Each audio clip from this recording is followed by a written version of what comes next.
Ó, o Tribunal de Justiça de São Paulo decidiu por 3-0 confirmar a sentença que já havia sido dada pelo juiz Gustavo Teodoro Santini, da 23ª Vara Civil do Fórum João Mendes.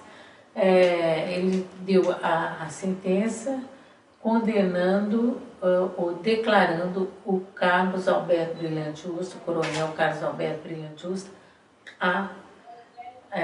como torturador, né? Foi o reconhecimento do Estado, foi o primeira sentença nesse sentido, de reconhecer um torturador da ditadura militar brasileira, né? E um torturador que não foi um mero torturador, era um torturador que comandava um dos maiores centros de tortura do Brasil, Operação Bandeirante, que foi usada como um espaço estratégico de repressão política, tortura, assassinato, ocultamento de cadáveres, e que, como foi muito vitoriosa nessa ação, a repressão transformou a UBAN em um DOI-CODE, que foi criado em São Paulo pelo Exército, com a participação de militares de outras forças armadas, da Marinha, da Aeronáutica, da Polícia Federal, da Polícia Civil, da Polícia Militar, além dos infiltrados, né, e informantes, e que se estendeu para os demais estados brasileiros, e até essa repressão fez parte também da Operação Condor, né, que se estendeu para outros países da América Latina. Ou seja, o coronel Carlos Alberto Brilhante Ustra, que na época era considerado, ou se chamava major, aliás, major não, ele era major, mas ele se chamava, usava codinome, era o Dr. Tibiriçá, ou Dr. Silva. Ele vai...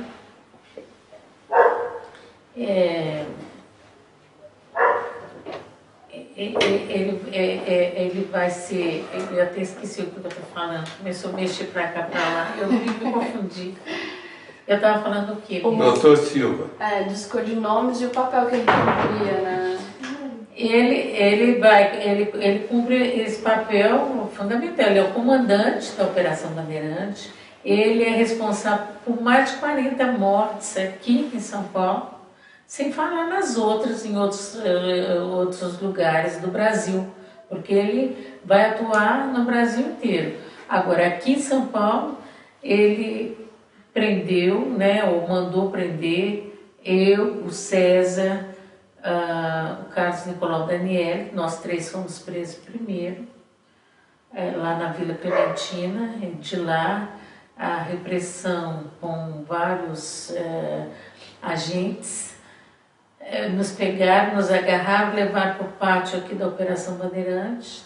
Na Operação Bandeirante, no pátio, eles já começaram a espancar o César e o Daniel, e quando eu fui ver o que fazer, fui falar com o Ustra, porque o Ustra é que gritava, dando as ordens.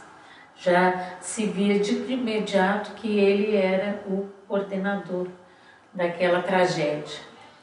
E quando fui me dirigir a ele, ele, com as costas da mão, ele me deu um soco, assim, um tapa, né, no rosto, e me jogou no chão, dizendo: foda-se, sua terrorista.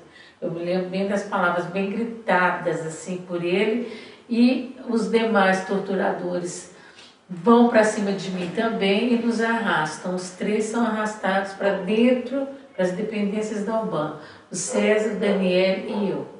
E ali, então, arrancam as roupas nossas e começam as sessões de tortura, cada um numa sala em separado. Nós não éramos torturados na mesma sala, até que um um dos primeiros acontecimentos, eu via que os demais estavam sendo torturados e eles ouviam também que eu estava sendo torturada, porque os gritos eram terríveis, eram choques elétricos, eram palmatória que vai tirando toda a sua pele com aqueles furinhos, é uma tábua que tem furinhos, na hora que levanta vão esfolando sua pele, afogamento, cadeira de dragão, pau de arara.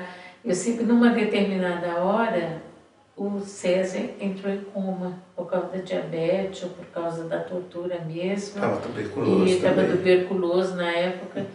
E aí então eles me levam para ver o César falando que ele está morto.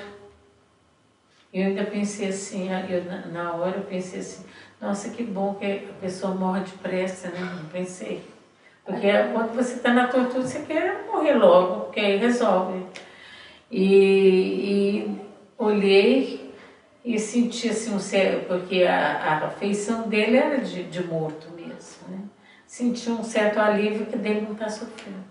E aí eles falaram, olha só, ela nem reage, olha como é que essa mulher é fria. E começaram a me espancar e me torturar. E eu continuava ouvindo os gritos do Daniel. O Daniel ficou sempre na sala de baixo, porque ele tinha uma escada, nós ficamos na sala de cima, né, do primeiro andar. Tá? A Operação Bandeirantes funcionava na 36ª Delegacia de Polícia, ali na Rua Tutóia. A 36ª ainda continua lá. A Operação Bandeirantes, que se transformou em doicote, ela foi, com o final da ditadura, ela ali mudou o aspecto físico e os militares do Exército, da Marinha, da Aeronáutica, esses se retiraram, eles se espalharam para outros lugares que nós não sabemos ao certo para onde foram, né?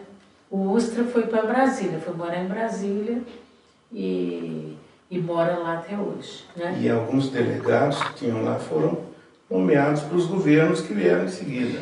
O Calandra, que era o capitão Birajara, lá, era conhecido como capitão Birajara, o Aparecido Laes Calandra, que é delegado de Polícia Civil, ele chegou até a ser do Serviço de Inteligência da Secretaria de Segurança Pública num dos governos do Alckmin. Acho que no primeiro governo, né, do Alckmin, coisa assim. Agora, assim, eles continuam, né, de uma certa forma. Dois governos atrás. Aí nós protestamos e ele tirou o Calandra do posto que ele tinha sido nomeado. Então, o que aconteceu no Tribunal de Justiça foi que, é isso que eu falei, porque acho que a pergunta foi essa. Por 3-0 foi confirmada a sentença que declarou Ustra torturador. Então, o Ustra é torturador, tanto na sentença a favor da família Teles, quanto na sentença a favor da família Merlin. Você começou a contar um pouco do que vocês passaram, do que aconteceu com vocês e com os filhos de vocês. Eu acho que poderia contar um pouco da história mesmo, da tortura, o envolvimento dos filhos de vocês nesse processo. Olha, nós fomos torturados mais ou menos uns 15 a 20 dias. No dia seguinte da nossa prisão ou do nosso sequestro, eles vão até a nossa casa e buscam a Crimeia, minha irmã grávida de 7 meses, e meus filhos, a Janaína Teles, de 5 anos, e o Edson, de 4 anos.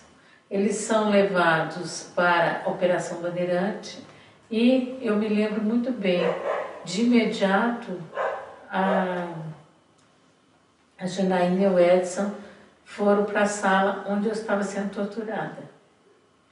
Eu estava sentada na cadeira de dragão com vômito, urina, suor, sangue, porque isso aqui é tortura, né? E eles foram levados. Eu me lembro da Janaína ou o Edson, eu acho que é o Edson, perguntando: mãe, por que você tá azul e o pai ficou verde?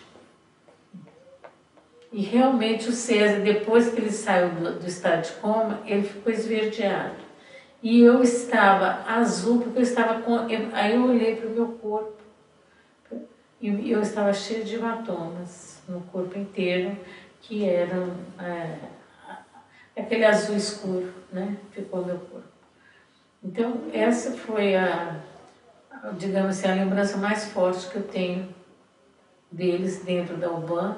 A Crimeia foi presa com outro nome, né? Ela tinha um outro nome e ela falou alto, na intenção mesmo que eu ouvisse. Ela falou tanto o seu nome como ela disse que era babá das crianças. Então, no primeiro momento, ela foi presa como babá das crianças. E os torturadores perguntavam para mim onde estava minha irmã, que minha irmã era guerrilheira do Araguaia. Eles tinham essa informação e eles mostravam uma foto dela e pediam para mim dizer onde é que ela estava. Que eles sabiam que ela estava na guerrilha e que ela estava em alguma coisa, em tarefa, né, de fazer o contato entre a cidade, o campo e a área de guerrilha. E eu dizia para eles que eu não sabia onde é que ela estava, mas ela estava ali do meu lado. Eles, assim foi, vários interrogatórios, e eles perguntavam para ela, perguntavam para mim, eu dizia que eu não sabia e tal. Até que houve um dia... Vários dias depois. Sim, isso foram vários dias.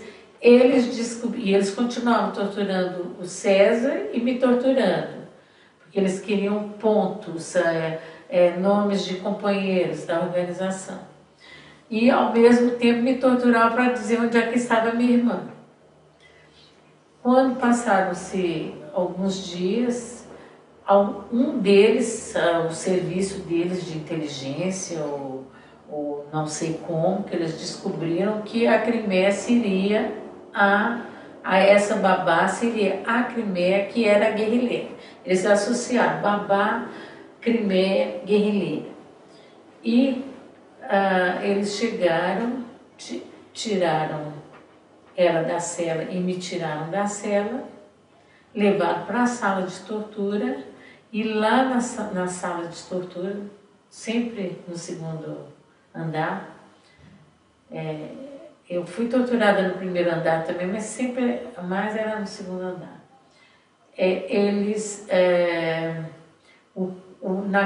No caso, era o general Humberto de Souza Melo. Era o general. Ele veio bater em mim, bater na Crimeia e batia também nos torturadores. Ele usava um bastão de mando. Ele batia com esse bastão de mando, batia na nossa cara, batia na cara da Crimeia, batia nos torturadores, e os torturadores não reagiam.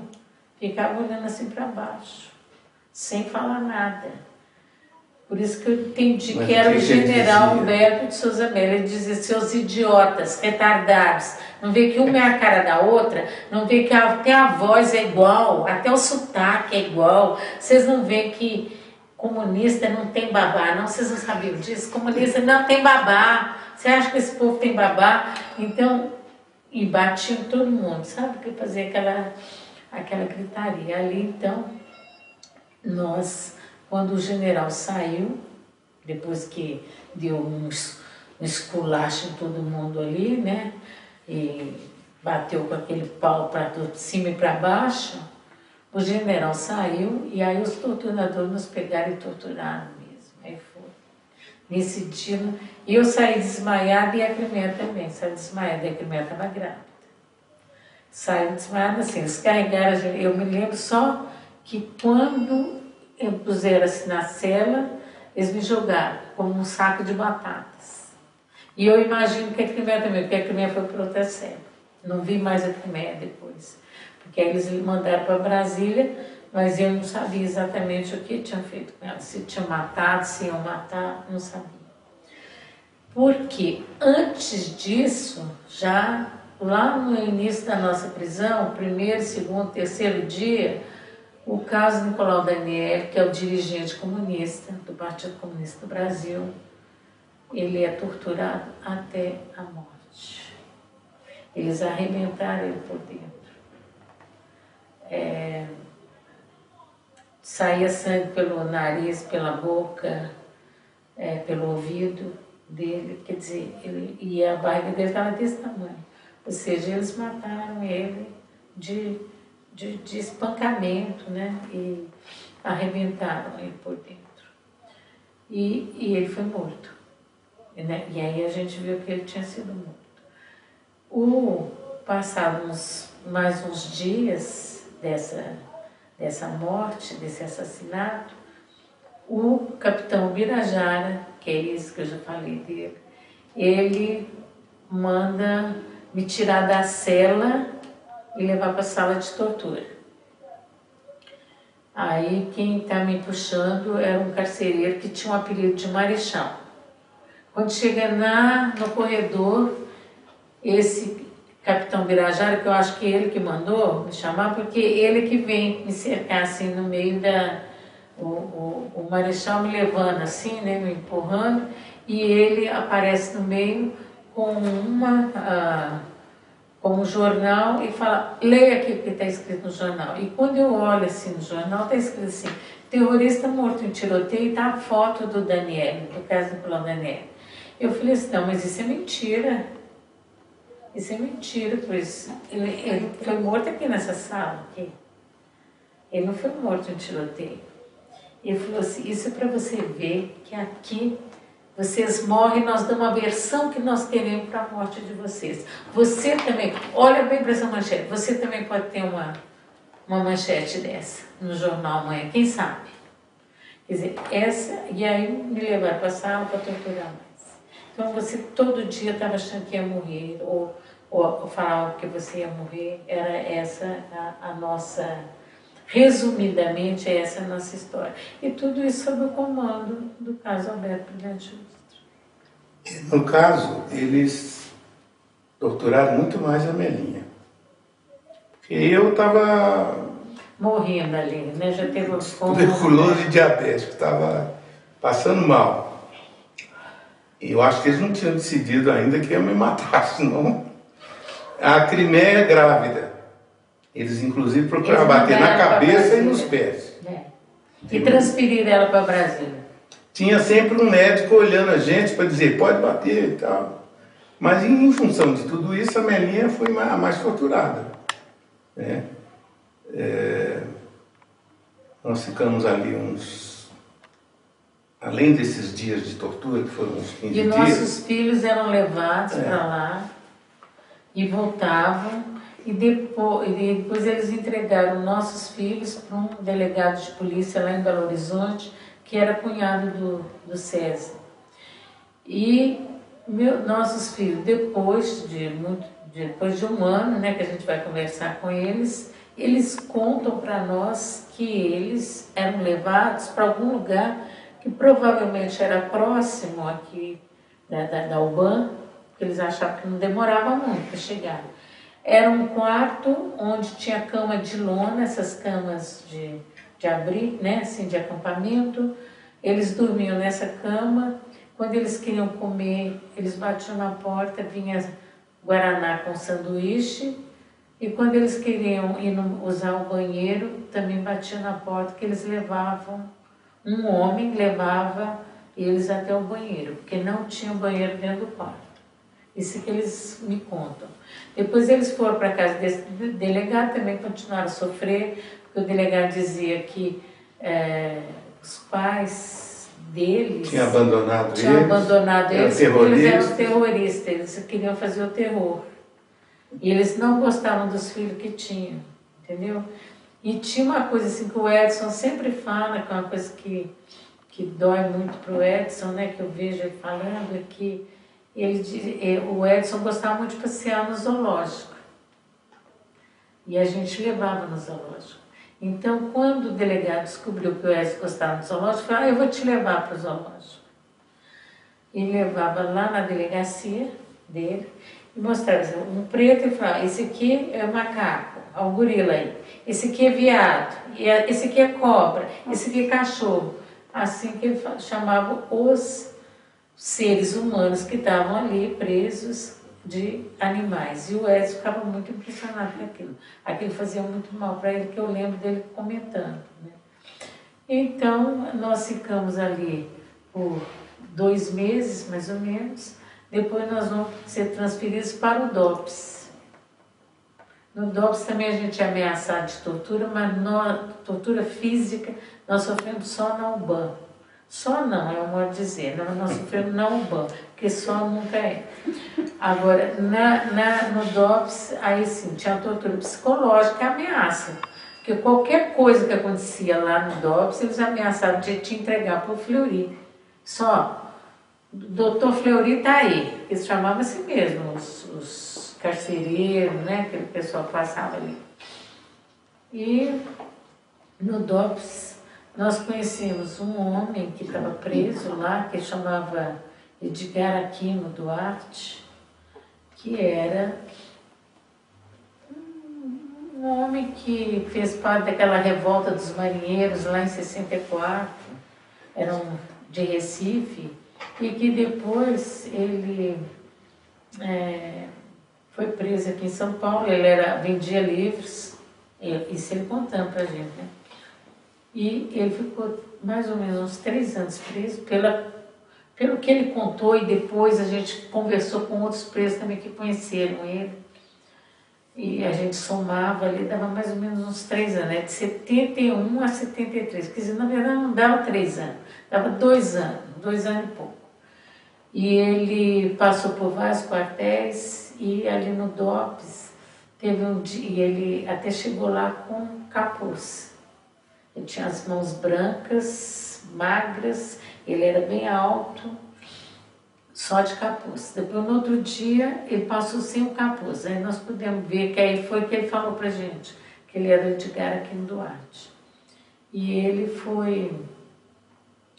um dia, eu estava lá na cela, eu fiquei sempre na cela 3, lá no DOPS. Eu fiquei numa cela só, cela 3.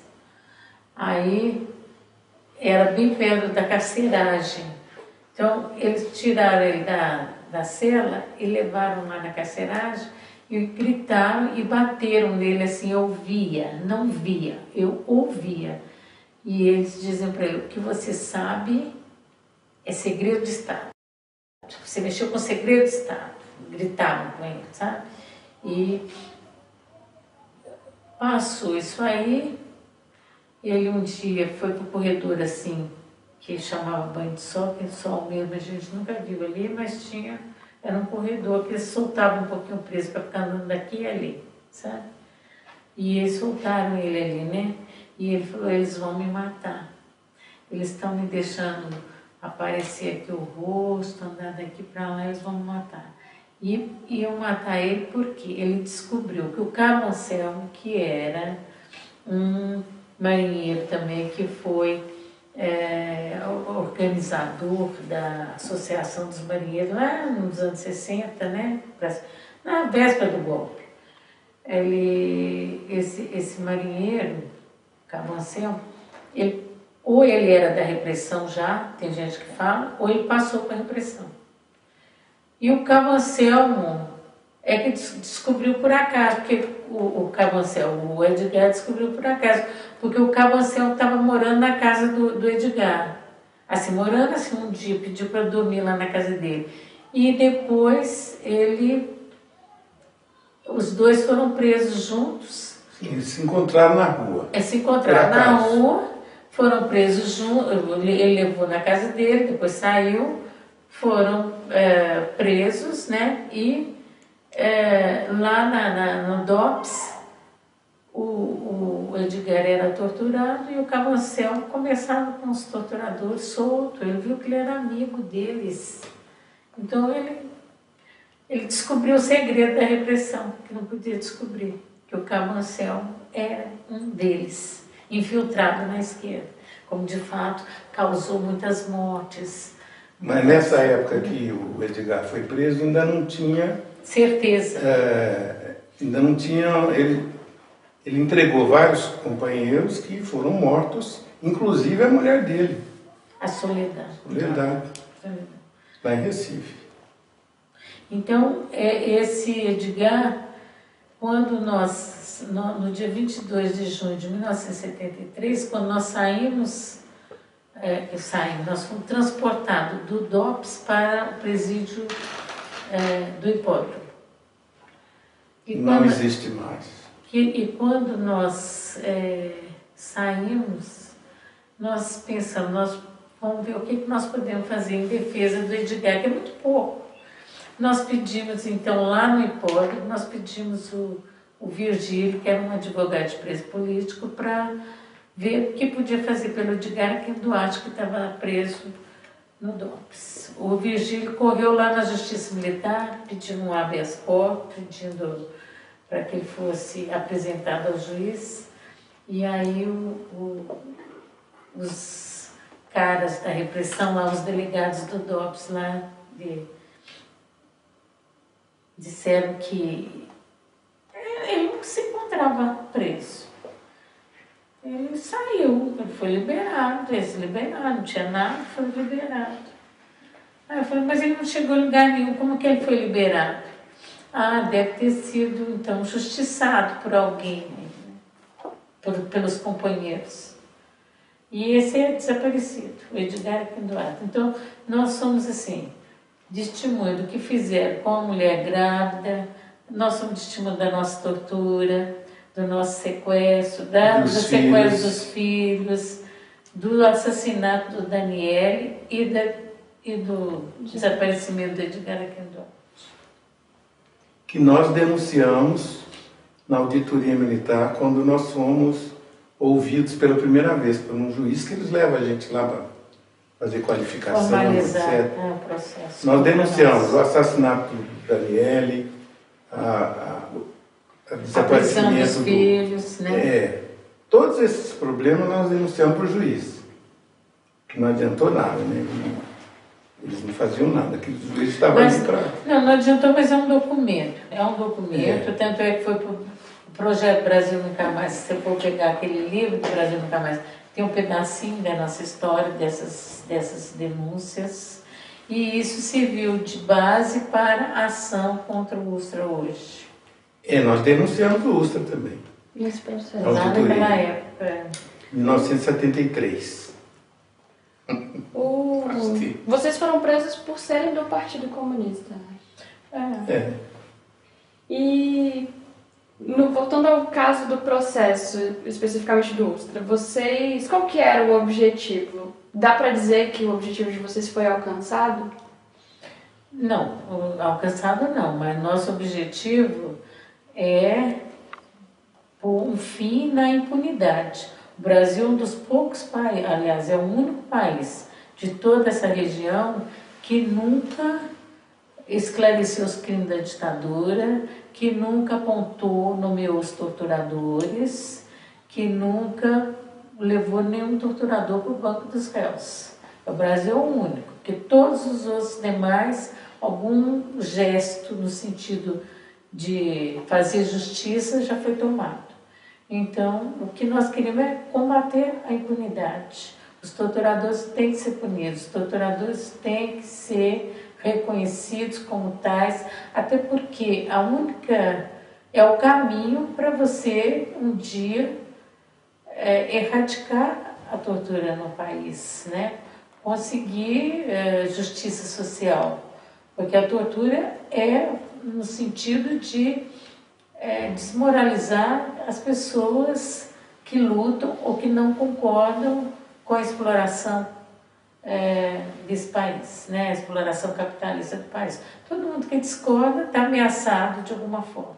Na ditadura foi muito evidente isso, né? Então, nós temos, não tem cabimento torturadores que fizeram parte da estratégia política do Estado de reprimir, de eliminar, de exterminar com as pessoas que tinham consciência política, que queriam lutar, que queriam justiça social. Então, esses torturadores têm que ser, no mínimo, nomeados, reconhecidos pela sociedade brasileira. Esse é o mínimo, né? Então, nesse sentido, nós não conseguimos o pleno objetivo, mas um objetivo parcial nós conseguimos, porque o Ustra foi um torturador que comandou outros torturadores e que foi nomeado já como torturador. Hoje, né, a história do Brasil está escrita hoje, muito claramente, que o Ustra é torturador. Ninguém tem dúvida disso. Ninguém. Né? Nem os colegas dele mais têm dúvida disso. Tanto é que, se você... Recentemente saiu aquele livro Memórias de uma Guerra Suja, do Cláudio Guerra, e lá está o Ustra. Ele conta a história do Ustra, também um pedacinho da história do Ustra, que é colega dele, né? São colegas. Então, eu acho que nesse sentido a gente conseguiu o objetivo de ter justiça, de trazer um pouquinho do reconhecimento da história dos meus filhos, que quem mais quis essa ação é a Janaína Teles, minha filha.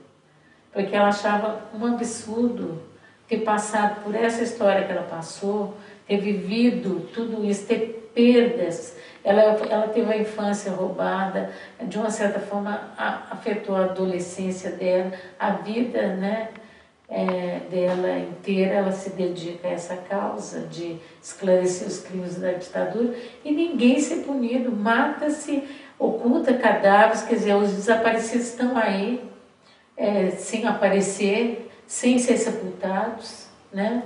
E o tio dela é desaparecido, o marido da Crimeia. O André Grabosi. E o Estado brasileiro continua negligente, continua sem dar a menor importância para essa história.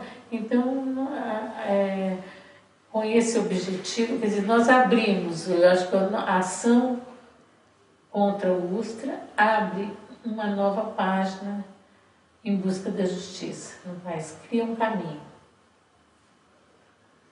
Em julho, o Ustra foi condenado a pagar a indenização no caso Merlino.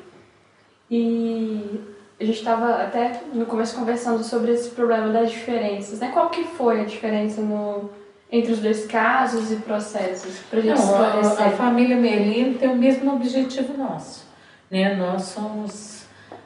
Nós até nos confundimos com família, porque tanto família Teles é família Merlino, quanto família Merlino é família Teles. Nós buscamos a mesma causa da justiça. A família Merlino entrou, primeiramente, querendo uma ação declaratória contra o Ustra. Só que o próprio Tribunal de Justiça não aceitou. O próprio Tribunal de Justiça disse que teria que ser uma ação indenizatória. Então, o que fizeram elas e o advogado? Vamos sentar e vamos fazer uma petição, uma ação indenizatória. Foi feita, foi procedente, foi já julgada e ganhou na primeira instância já. E já o Ustra recorreu para o Tribunal de Justiça. Você poderia citar outros casos ou situações de pessoas que estiveram numa situação semelhante de vocês e que também estejam recorrendo à justiça ou não, porque, não sei, No Brasil tem poucas ações judiciais, né?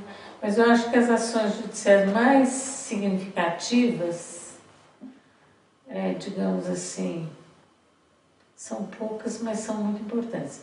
Tem do caso do Vladimir Herzog e do Manuel Fiel Filho, que é uma ação responsabilizando a União pelo assassinato deles, porque eles estavam presos sob custódia do Estado, não podiam ter sido assassinados, né? E ganharam.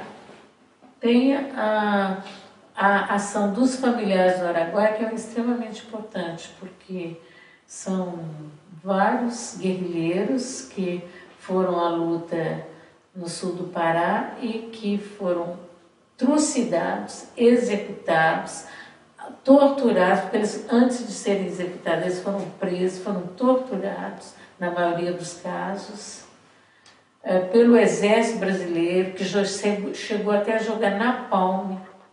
Lá foi uma guerra mesmo, né? Lá jogaram napalm, lá prenderam camponeses, prenderam muitas pessoas da população. Fizeram aldeias estratégicas, como fizeram no Vietnã. Foi. E tiraram toda a população e põem nessas aldeias estratégicas. Para dificultar o apoio aos guerrilheiros. E poder atacar. E foram por volta de 90 guerrilheiros para lá, sendo que alguns ou saíram antes ou conseguiram sobreviver de alguma forma. E 69 são desaparecidos. Com exceção da Maria Lúcia Petit, que foi a única guerrilheira que foi encontrada, identificada, e mais tarde foi identificado o Bergson Gurjão, também, que é um guerrilheiro. Então, desses 69 ou 71, enfim, desses 70, vamos botar 70 e pouco, 2 foram identificados, que é a Maria Lúcia Petit e o Bergson Gurjão. Os demais nunca foram sequer resgatados, né? Restos mortais e identificados. As famílias, em 1982, entrou com uma ação na justiça. Né? Até a primeira geração dessas famílias, a maioria já morreu, que são as mães dos guerrilheiros. Né? A maioria morreu. Hoje quem toca a ação são as companheiras ou filhas, irmãs dos guerrilheiros, ou das guerrilheiras, né? Que tinha mulheres também. Essa ação, ela foi de 1982 até aqui no Brasil, ela foi de 1982 até 2007, quando foi transitada e julgada. A Justiça Federal deu ganho de causa para os familiares e disse que o Estado é obrigado a localizar os corpos, entregar os corpos e sepultar os corpos junto com os familiares e apontar os agentes responsáveis por estes crimes. Ao mesmo tempo que essa ação correu aqui no Brasil, ela foi peticionada também na Comissão Interamericana de Direitos Humanos, chegou a ir para a corte. Em 2010 o Brasil foi condenado, porque não localizou os desaparecidos políticos, não deu uma resposta satisfatória aos familiares, ou seja, manteve-se o crime, porque o crime de desaparecimento forçado é um crime permanente, até que se ache, ou acha a pessoa viva ou acha a pessoa morta. Mas ele só termina dessa forma. Então, esse crime ainda permanece, né? Crime continuado. Ainda permanece pelo Estado brasileiro, cometendo esse crime.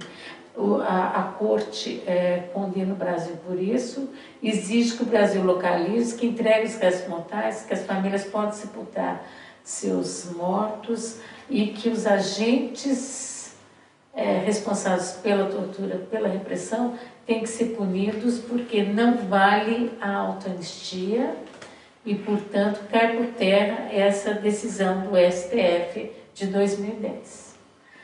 Nenhuma ação, nem a ação nacional e nem a ação interamericana, que foram ganhas pelos familiares, foi executada. O Estado não executou.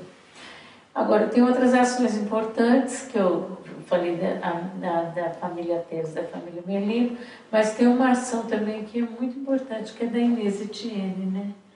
Que ela também pede uma ação declaratória contra a União, né, e os torturadores que a levaram para a Casa da Morte em Petrópolis. Essa também é uma ação importante. E tem uma ou outra, pode ser que tenha, aí tem algumas que finalizaram, que são menores. Tem essa eu acho interessante, essa da chacina da Lapa, tem o Drummond, o João Drummond, né? O João Batista. João Batista Drummond. João Batista Drummond, que era um dirigente do Partido Comunista do Brasil, que era da AP também, né? Da Ação Popular. Ele foi morto na UBAN. E pela primeira vez teve uma ação exigindo que o Estado dissesse que ele foi morto, porque ele nunca recebeu um atestado de óbito dizendo que ele foi morto nas dependências da UBAN, na Rua do Tório. E agora a família conseguiu esse atestado de óbito, escrito desta forma.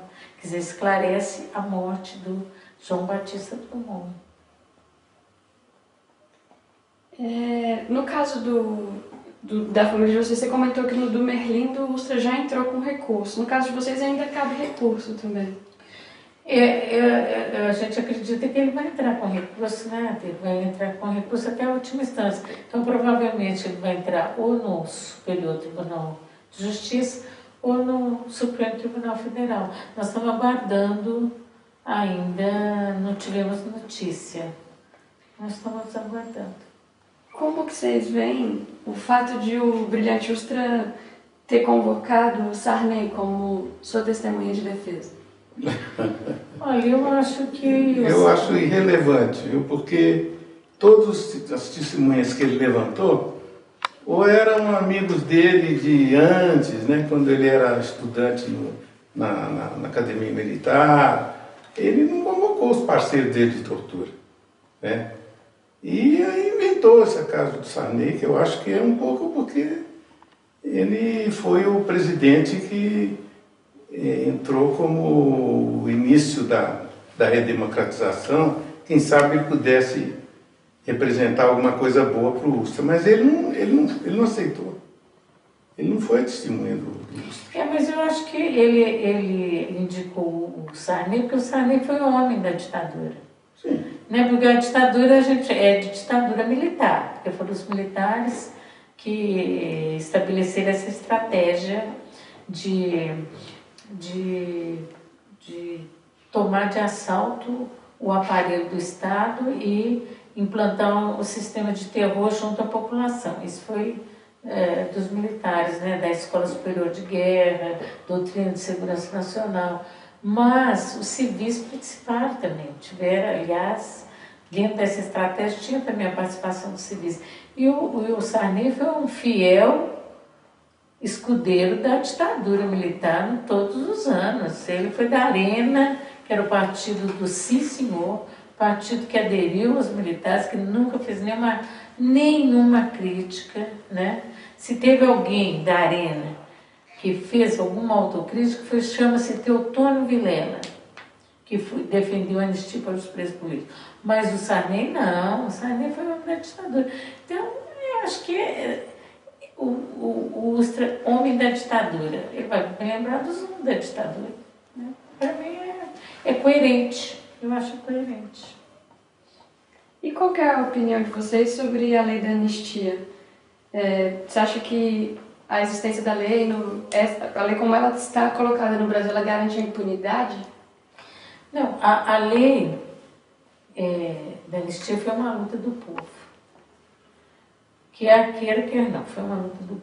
Participaram estudantes, participaram mulheres, participaram sindicalistas, advogados, intelectuais, professores. Foi e até setores da igreja católica e da igreja protestante, luterana, teve muita gente. O pessoal do teatro, os teatros participaram, né? Da lei da luta pela anistia. Então, até se criou um Comitê Brasileiro pela Anistia, CBA, que congregava várias organizações de direitos humanos, organizações populares, da juventude. Então, a anistia foi um projeto da ditadura. Nós queríamos anistia ampla, geral e restrita. A ditadura fez uma anistia parcial e restrita, Não, nem todo mundo, nem todos os presos políticos foram anistiados, apenas os que não pegaram em armas. Os que pegaram em armas não foram anistiados em 79, é bom que se diga isso. Eu, inclusive, eu era da imprensa, eu era de um partido que defendia a luta armada e nós fazíamos, inclusive, a propaganda da luta armada. Mas nós éramos da imprensa. Então, eu e o César fomos anistiados em 79. A minha irmã era da guerrilha, ela não foi anistiada. Minha irmã foi anistiada só em 2006, para você ter uma ideia. Então, a anistia não foi para os dois lados naquela época, não foi para os torturadores e nem para todos os presos políticos. Nem para todos os militantes políticos. Agora, eu até costumo dizer assim, que a ditadura, ela ficou com o seu projeto, mas ela ficou meio acuada. Ela queria anistiar os torturadores, é lógico, mas ela não explicitou isso em nenhum momento. E em 2010, com o julgamento da ação que pedia uma interpretação literal do artigo 1º da lei da anistia, e o Supremo Tribunal Federal deu uma interpretação que incluía os torturadores também como anistiados. Então, a anistia só passou a ser para os dois lados, digo, oficialmente, em 2010. Eles inventaram o seguinte, que eram crimes conexos. Eu te torturo porque você praticou um assalto. Então, são crimes conexos. Não tem nenhuma conexão, né? Não tem nenhuma conexão, não tem. Crime conexo é quando você assalta um banco para pegar um dinheiro e financiar a sua atividade política. Então, eles costumam... O crime conexo no direito penal é isso. Por exemplo, eu para assaltar um banco, eu vou ter que roubar uma arma, vou ter que roubar um carro. Então, esse carro que eu estou roubando, essa arma que eu estou roubando, são crimes conexos para o assalto ao banco. Senão eu não consigo fazer. Entendeu? Eu tenho que fazer um crime para depois fazer o crime que eu quero. Eu quero assaltar o banco. Mas para fazer o assalto ao banco, eu vou ter que cometer outros crimes. Isso é que chama crime conexo. Agora, eles inventaram que crime conexo é crime para torturador. É uma aberração até jurídica. Politicamente, eu já nem falo nada, porque politicamente eles foram sem vergonha. Esse pessoal do STF que votou pela anistia para os torturadores é sem vergonha, não tem outro nome. É uma vergonha nacional, descarados. Eu tenho vergonha da decisão do STF, nesse sentido, tenho vergonha. Porque a Suprema Corte tomar uma decisão dessa, é preciso não ter nenhuma responsabilidade histórica, e eles não são ignorantes, eles ganham muito bem, são preparados, quer dizer, não tem, para mim, eles não tem justificativa. Não tem justificativa. Isto é uma aberração jurídica e um absurdo histórico. Tem uma retrocesso. Que nesse período todo continuou a haver o terror contra qualquer pessoa que criticasse o Estado. E nesse caso também, esses juízes do STF sofreram pressão dos militares. Já meses antes eles estavam nos jornais fazendo ameaças que ia ter golpe, etc.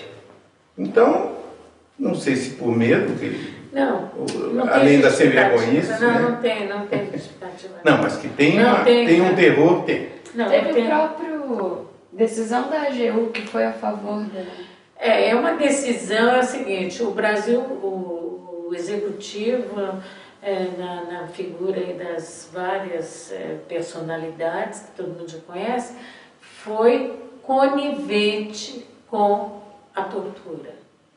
E foi conivente com a tortura e com os torturadores para proteger a instituição das Forças Armadas. Porque se for levantar o nome dos torturadores, vai bater nas Forças Armadas. batendo nas Forças Armadas, você vê, e é necessário fazer isso, até porque as Forças Armadas têm que dar uma outra educação, uma outra formação para os seus militares. Os militares das Forças Armadas, segundo a sentença da Corte Interamericana, eles têm que aprender o que são direitos humanos, eles têm que aprender a tratar bem o povo, a respeitar as opiniões do povo, a conviver em democracia e não ser essa instituição autoritária, ditatorial, eternamente. Né? Tem que haver uma transformação. Mas os nossos governantes preferiram ser coniventes com a manutenção dessas Forças Armadas, por medo, por hipocrisia, por falta de consciência política, por falta de responsabilidade histórica, não sei. Na verdade é isso, porque tinha que esclarecer os crimes, tinha que apontar os criminosos, e no devido processo legal, ninguém está querendo que faça. Ninguém, quando a gente fala isso, nós não somos revanchistas, não. Nós não queremos que eles passem pelo que nós passamos. Eu não quero ver os filhos, né, deles sendo presos, sendo sequestrados, sendo ameaçados de morte, como eles ameaçaram meus filhos. Eu não quero isso. Quero que seja no devido processo legal, com todo respeito à pessoa humana que eles são. Eu não chamo torturador de monstro. Torturador é ser humano. O que dói é isso, você vê um ser humano como você se torturando, espancando, matando, estuprando, ocultando os cadáveres, incinerando, né, como esse Cláudio Guerra diz que até punha lá na usina para incinerar, na usina de açúcar, né, no forno da usina. Então, eu acho que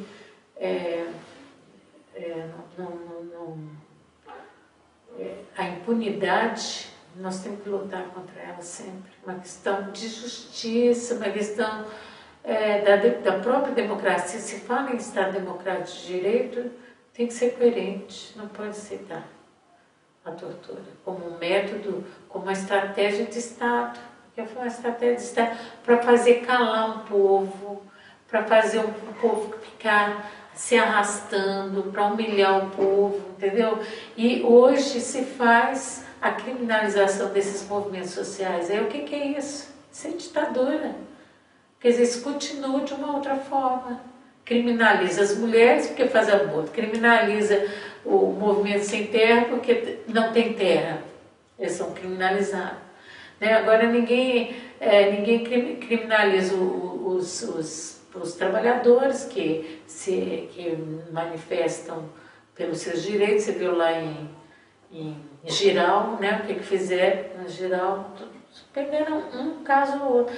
Criminaliza os índios, porque os índios são donos da terra. Eles são donos da terra, né? Nós chegamos aqui, eles já eram os donos da terra. Fazer o quê? Então, agora eles é que são os criminosos, os negros porque são negros. Então, essa impunidade, ela sustenta todas essas ações de repressão, de extermínio, sabe? Então a gente tem que enfrentar. Você disse que essa decisão do STF formalizou a anistia aos militares, porque finalmente eles informalmente eles já eram anistiados. Informalmente eles eram anistiados, agora foi formalizado pelo STF, né, a partir de 2010. Só tem uma coisa, viu? A lei da anistia foi aprovada no Congresso. O STF não tem poder para modificar isso. Isso teria que ser, se fosse o caso, passar pelo Congresso. Passar pelo Congresso. O STF não está para legislar.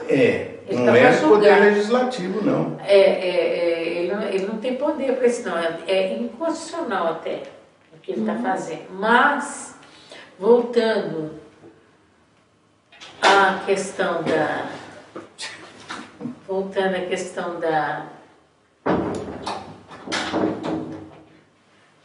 Gente, voltando à questão do que eu já perdi, espera aí. Do STF. Não é do STF. Eu queria falar da questão da anistia, da impunidade que antes era informal, né? Era informal, porque a lei não explicitava anistia aos torturadores. Mas nós convivemos o seguinte, quando deu a anistia em 79, quando nós conquistamos a anistia, só de um modo geral, as pessoas, as forças de esquerda, as forças democráticas se entusiasmaram, se voltaram para a construção dos partidos políticos. E nós, familiares de desaparecidos políticos, nós assim, nós ficamos muito isolados. E quando a gente queria fazer a discussão, porque nós nunca deixamos calar a pergunta, onde estão os desaparecidos políticos? Aí a esquerda falava que a gente era saudosista. E a direita dizia que a gente era revanchista. E isto dispersava forças, tá? Dentro desses nomes aí, dessas qualificações aí, sabe? Acusando a gente, eles procuravam nos acuar. Nós buscamos a justiça. Tanto é que nós temos as ações judicializadas mesmo, né? Junto que são dos familiares, mas isoladamente. Então, quer dizer, houve de uma certa forma a esquerda perdeu a ditadura foi tão repressora, tão destruidora, tão truculenta, que ela cometeu tanta extermínio, atrocidade contra a esquerda, que a esquerda perdeu aquele seu ideal inicial, né? Que era de enfrentar, de construir uma sociedade justa. Ela foi perdendo. A tal ponto que eles preferiam acumular força para disputar eleições, não para cobrar o que a ditadura tinha feito. Os crimes da ditadura. Então vem com esse papo de que nós éramos saudosistas. E que nós estávamos fora de hora, aliás. Está perdendo tempo, tinha outras coisas. Veio a propaganda da democracia. Sim, não, eleição. Nós sempre, outro dia o doutor Fábio falou que ele sempre foi sempre fora do lugar, né? Sempre fora do espaço, sempre fora. Eu falei assim, mas é que nem eu, nós sempre fomos fora do espaço. Porque o espaço era para você fazer articulação política, para ganhar eleição, para você ganhar cargo no governo. E o nosso espaço, que a gente estava querendo, que a gente achava que era o justo, era punir os torturadores, onde estão os desaparecidos políticos, dar o sepultamento para nossos companheiros. Nós sonhamos muito com isso, de dar o sepultamento para os nossos companheiros, para nossas companheiras.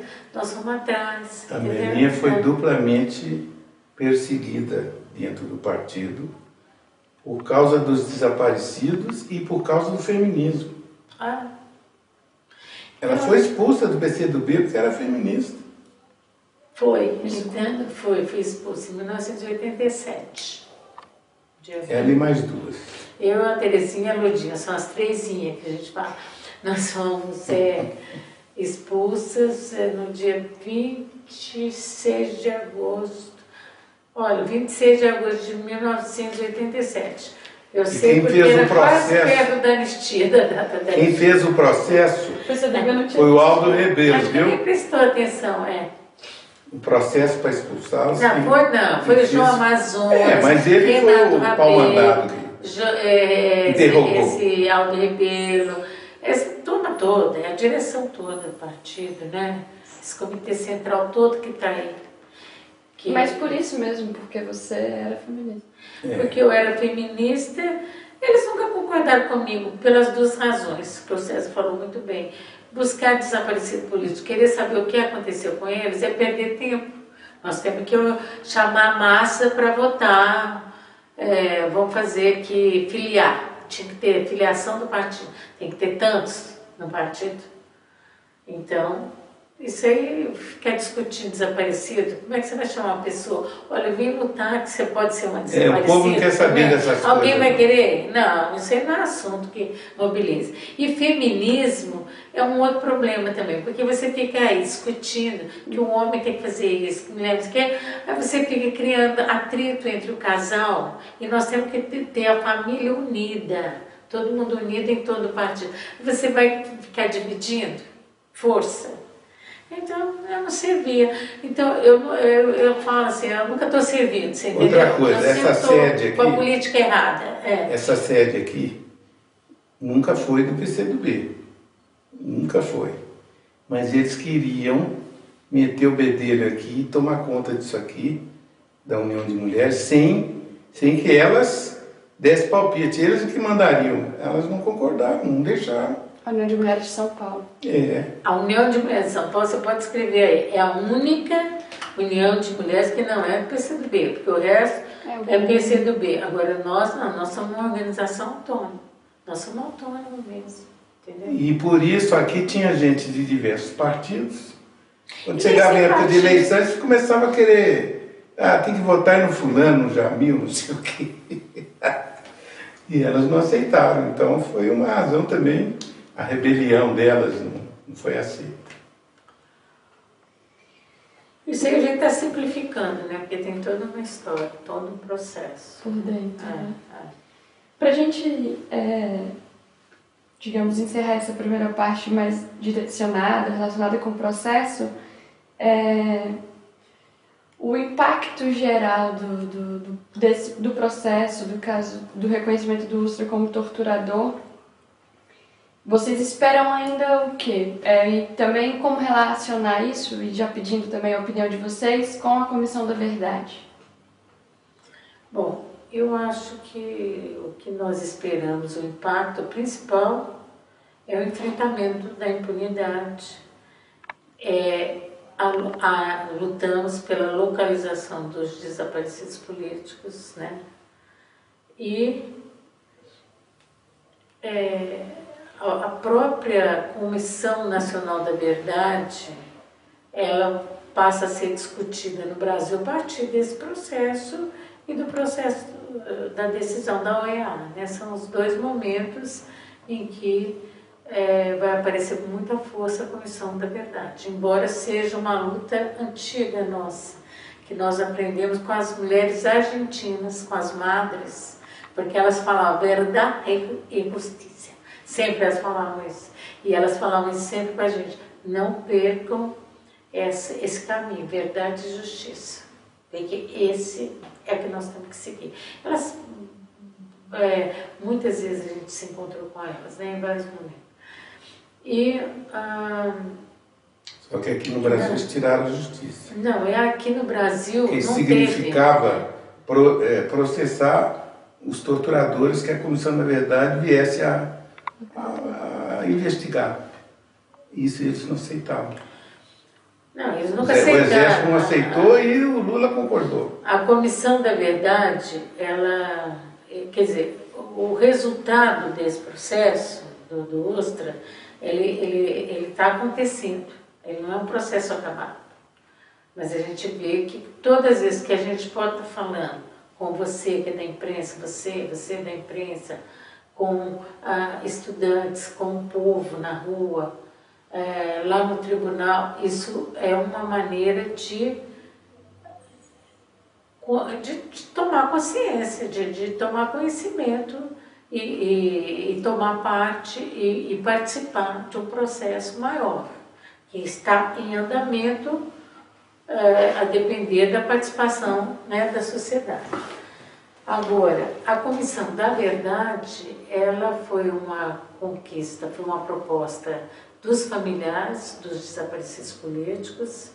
Ela foi, o governo se apropriou dessa proposta, fez uma Comissão da Verdade com muito pouco poder, com muito pouca força política, porque ela é uma comissão com poucos membros, são 7 membros.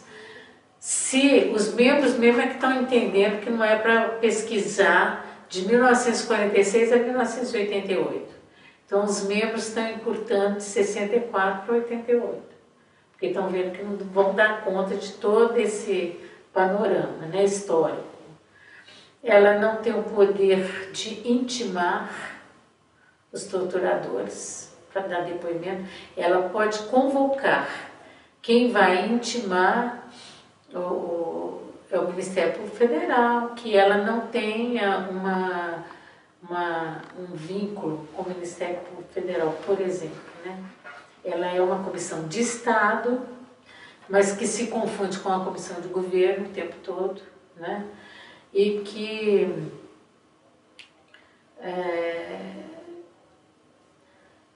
nós gostaríamos, francamente, eu gostaria de ver essa comissão poder aprofundar esse período da história, investigar, levantar os casos dos desaparecidos e descobrir, e até o fim, sabendo como é que foi que eles desapareceram, o que aconteceu com cada um deles. Cada um deles tem uma história e tinha que ser devidamente levantada, investigada, aprofundada, e isso a comissão devia fazer. Apontar os torturadores, os agentes do Estado que fizeram o sequestro, que torturaram, que estupraram, que incineraram, que fizeram com esse corpo, né?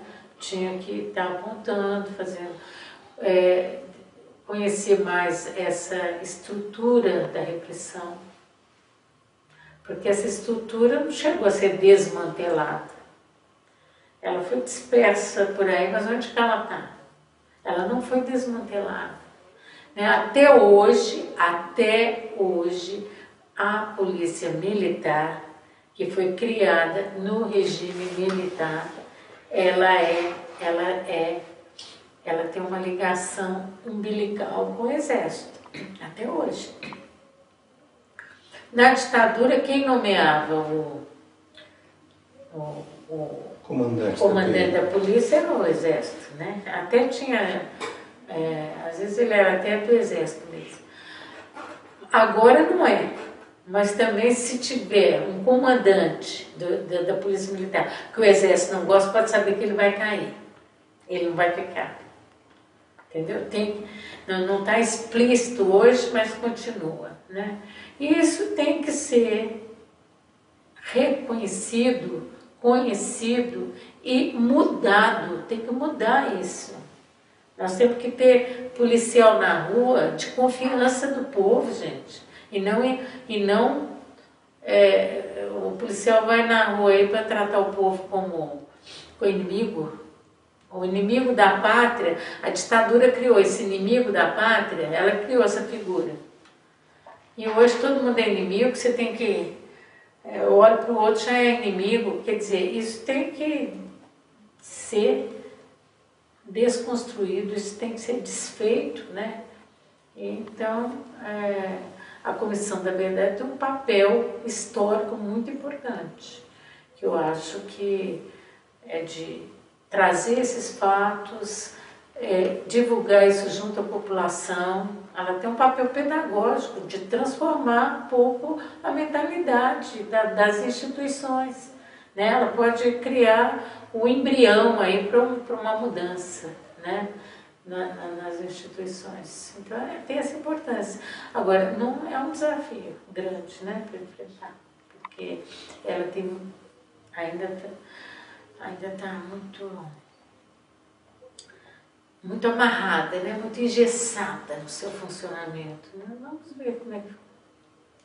E eles não, por exemplo, não procuraram, já no processo de formação e de discussão do que seria essa comissão, se apoiar, por exemplo, nos familiares de mortos e desaparecidos. Tem um longo caminho de pesquisar esse assunto. Tem uns dossiês que nós já fizemos, vários deles, que pega cada caso do desaparecido. Precisa dar para ela, né? Precisa pegar. Pega cada caso, bota a fotografia dele vivo, põe dele morto, como é que ele foi preso, quem é que torturou ele. Está tudo lá. Já há muito tempo isso vem sendo acumulado. E nós demos para eles lá, viu, esses álbuns todos, né? Mas eles ainda não entrou na cabeça de todos aqueles lá que estão lá na comissão. Então estão perdendo tempo nesse sentido, porque já poderiam direcionar melhor. Não podiam fazer nada, né? Eu acho que agora por isso que eu acho que depende muito da gente. Eu, por exemplo, eu estou abrindo mão da minha, digamos assim, minha aposentadoria, né? Abrindo mão nesse sentido. Eu vou voltar a trabalhar, estou voltando, porque eu acho que não tem, eles criaram a Comissão da Verdade, não fizeram nenhuma preparação, não trabalharam, articularam com as forças capazes de ter esses dados, de ter propostas que são os familiares. A base da Comissão da Verdade tinha que ser os familiares, eles deram as costas o tempo todo para os familiares, entendeu? Então agora não tem gente para fazer, não tem. Na Argentina eles entrevistaram para você ter uma dezenas ideia, e dezenas de familiares, e foi na base dessas entrevistas que eles processaram os militares, os torturadores, botaram na cadeia alguns generais, depois o Menem foi lá e tirou, mas voltaram a botar na cadeia.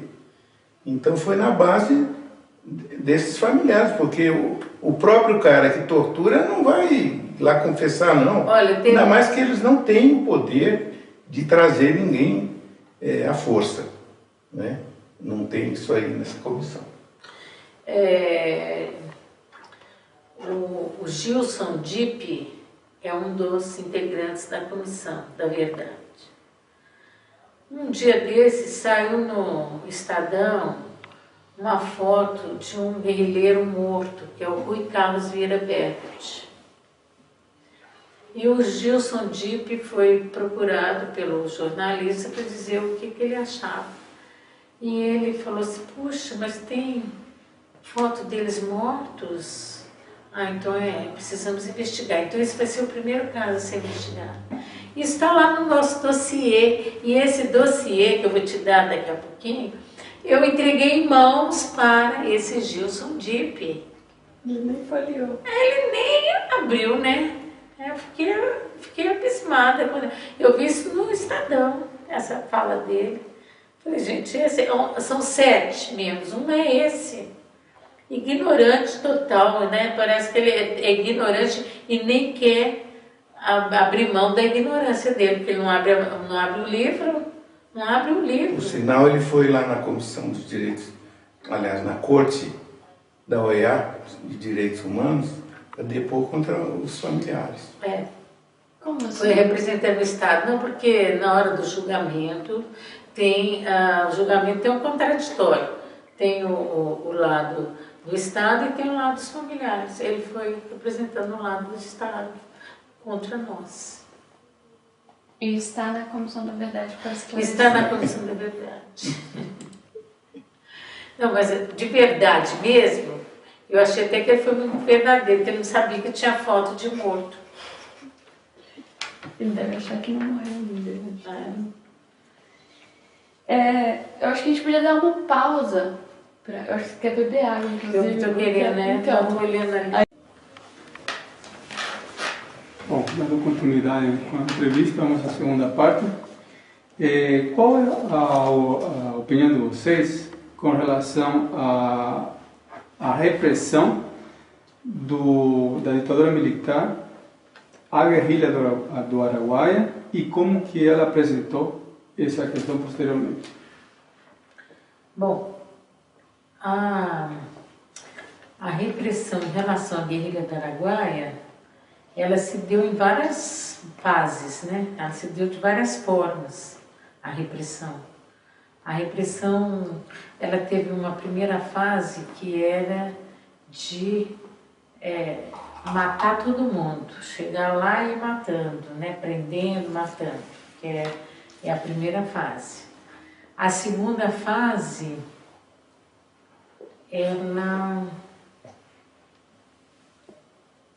eu sei que são 3 fases da repressão. Ela mesmo se constrói dessa forma, sem nunca explicitar publicamente, né? Porque a tática da ditadura em relação à guerrilha foi de mostrar que não existia guerrilha. Ela divulgava isso, até as próprias forças, como o Brasil é muito grande, e a guerrilha foi lá no sul do Pará, e o movimento aqui no centro era urbano, era tudo urbano, quer dizer, não adiantava falar que que estudante não manifestou, porque todo mundo viu um estudante na rua. Agora, o guerrilheiro é lá no Araguaia, que não uma selva que é isolado. Então, a ditadura procurou esconder o fato de existir guerrilha. Ela procurou, ao mesmo tempo que ela usou uma repressão violenta lá na guerrilha, ela divulgou boatos de que não havia guerrilha. E até muita gente da esquerda mesmo custou acreditar, não acreditava. Quando a gente falava que tinha uma guerrilha lá no Araguaia, a pessoa não acreditava, achava que a gente estava exagerando ou que nós éramos mal informados pelo próprio PCdoB. O PCdoB não está informando vocês direito, não existe essa guerrilha, não é possível existir, né? E por sinal, foi uma das maiores, foi a maior guerrilha contra a ditadura militar, foi a guerrilha do Araguaia, a maior. E com duração maior também, que ela foi de 72 a 74. Né? Agora, ela teve essas 3 fases. Uma foi bem repressiva, uma teve um momento, eu não sei explicar exatamente as 3 fases, mas eu sei que teve um momento da guerrilha de se tentar fazer ação social. Quando eles viram que os guerrilheiros faziam ação social junto à população, eles também resolveram fazer ação social. Então eles puseram dentista, e tentando comprar a população para ir contra a guerrilha. Eles fizeram essa tática e teve a última tática, que foi a mais sangrenta, né, que foi aquela de jogar napalm, de usar toda a estratégia do Vietnã mesmo. Eles trataram ali uma área como se fosse uma área libertada do povo, então eles prenderam populações inteiras. Tem lugares ali, regiões, que todos os homens foram presos e muitos mortos. O número de mortos na guerrilha ninguém sabe ao certo, porque nós sabemos dos guerrilheiros que eram militantes do PCdoB. Os demais, a população que aderiu à guerrilha, se sabe, né? ou que poderia ter aderido, nós não sabemos o número e nem sabemos quantos foram assassinados, desaparecidos. Mas o principal durante todo o período foi a censura à imprensa. Nunca saiu nada na imprensa, não podia sair. Só veio a sair uma matéria no Estadão 2 anos depois que tinha começado. E foi um negócio meio de surpresa, que eles não conseguiam controlar. Quando viu, estava na rua. Se eu não me engano, foi num domingo. Se vocês procurarem no Estadão, agora eles têm um site que tem todos as fotos das páginas, né? Se procurar lá, Guerrilha do Araguaia, vocês vão encontrar essa matéria que foi feita em 70 Agora, 73 ou 74, uma coisa assim. Não, teve uma em 72. 72. 72, que foi quando foi deflagrada a guerrilha, né? Porque a guerrilha, na verdade, assim, do ponto de vista mais político-militar, ela não foi deflagrada, né? O exército foi lá que descobriu que tinham grupos que pretendiam fazer guerrilha, o exército foi lá, e o exército é que invadiu a área, digamos assim, no sentido de acuar e reprimir e exterminar os guerrilheiros, né? Foi o primeiro a tomar a iniciativa. Agora, e a guerrilha era desproporcional, né? Tudo que você ouve falar da guerrilha, dos guerrilheiros, é completamente desproporcional entre o que foi a guerrilha e a repressão, né? Porque se fala até que teve 20 mil homens lá na mata do Exército, das Forças Armadas, Marinha, Aeronáutica, Polícia Federal, Exército, enfim, tudo ali. Polícia Militar, Polícia Civil, delegados ali, tudo. E os guerrilheiros eram o quê? Se chegava a 90 era muito. Armas praticamente eles não tinham armas, né? É ridículo você falar que uma espingarda, uma coisa, arminha, né? bem Uma fraquinha. arminha quer dizer, foi uma... Nem fuzil FAL eles tinham. Eles deflagraram, o exército deflagrou uma guerra contra 90 pessoas da forma mais injusta, mais desigual, mais violenta. Eu acho que, sabe, eu não vou dizer da história, porque a história é cheia de violência, né? Não posso falar da história, mas é uma, assim, desse período aí, né, dessas lutas todas, é uma luta tão desigual, tão absurdamente desigual, que você, nossa, quando eu penso nisso, quando eu vejo os dados, quando eu vejo a história, eu falo, esse exército é muito covarde, esses forças armadas, porque é muito pouca coisa para você ir com tanta truculência assim, né? E eles fizeram coisas terríveis, que eles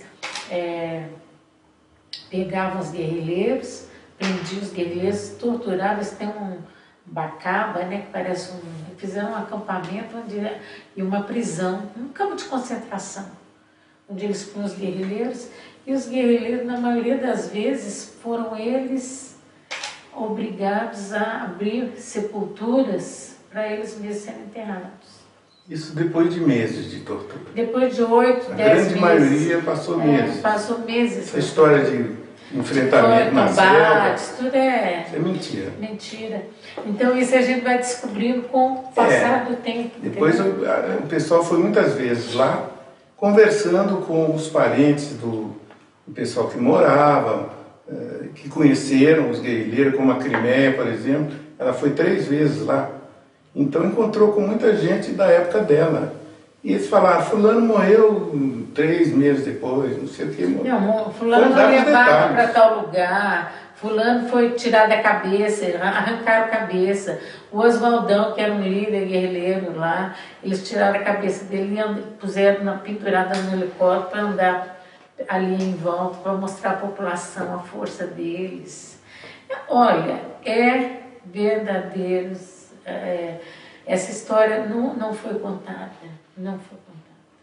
Essa história tem que ser contada, ela não foi contada e as guerrilheiras, quando você fica sabendo assim de guerrilheira que lutou até o fim, que gritava com eles abaixo a ditadura, que enfrentaram eles sem nada, sabe? Só com a cara e com a coragem. Passando fome. Passando fome, sem roupa, com a roupa rasgada, porque no mato a roupa vai rasgando, você vai andando ali, entendeu? Então é uma história muito dura da guerrilha do Araguaia, é uma história de... Eles foram muito valentes, muito corajosos, muito audaciosos, sabe? Muito sonhador, muito idealista mesmo, né? Que eles foram até o fim nessa guerra. Então, e essa guerra nunca foi discutida pelo PCdoB. Nunca foi discutida pelo PCdoB.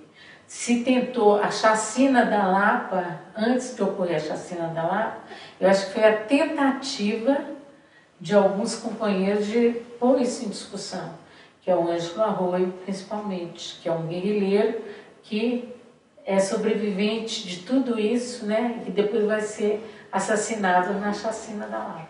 A chacina da Lapa, a repressão sabe o que está acontecendo dentro do PCdoB e percebe que tem um lado 2 correntes que quer ocultar a verdadeira história, então vamos eliminar esse lado, porque o lado da verdadeira história foi eliminado na chacina da Lapa.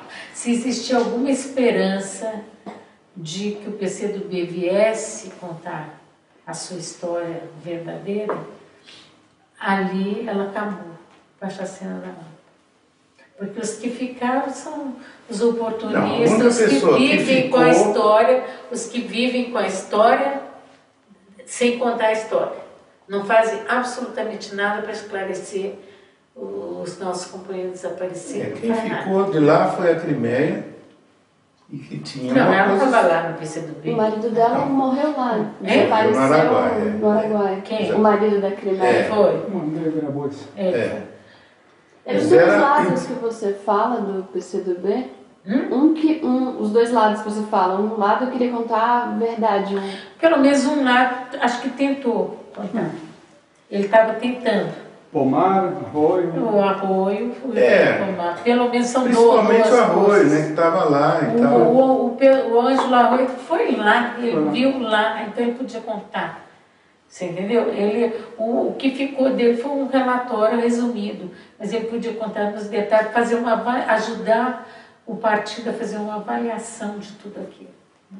Nós temos e era justamente isso que o partido, desculpa César, mas só para entender, era isso que o partido não queria fazer, uma avaliação. O setor de direita do partido, que é encabeçado por João Amazonas e não queria, nunca fez. Né? Mais ou menos. Mais ou menos? Mais ou menos. Não, mais ou menos isso que ele disse. Um setor de direita com o João Amazonas na frente. Só que isso também não ficou muito explícito, sabe? Nós achamos um bocado dessas coisas, mas não deixaram de discutir. Eu, por exemplo, fiz um livrinho para o partido sobre a guerrilha do Araguaia. Foi uma dificuldade, rapaz. Porque você tinha que... A Crimeia apareceu nesse livrinho, foi a primeira entrevistada e saiu bem destacada e não divulgaram mais. E foi assim sempre. Quando você queria discutir... Sempre escondendo a história, até hoje. E nesse período, qual era a situação em dois momentos, né? Primeiro, até mais ou menos 77, onde vocês tinham cuidado da imprensa, depois ficaram um momento presos e o partido aparentemente completamente desestruturado, até um momento que houve uma certa reorganização do partido, com vocês e José Eduardo, e depois com a vinda do exterior da direção que tomou conta do partido com João Amazonas e esses Aldo Rebelo, Haroldo Lima e companhia.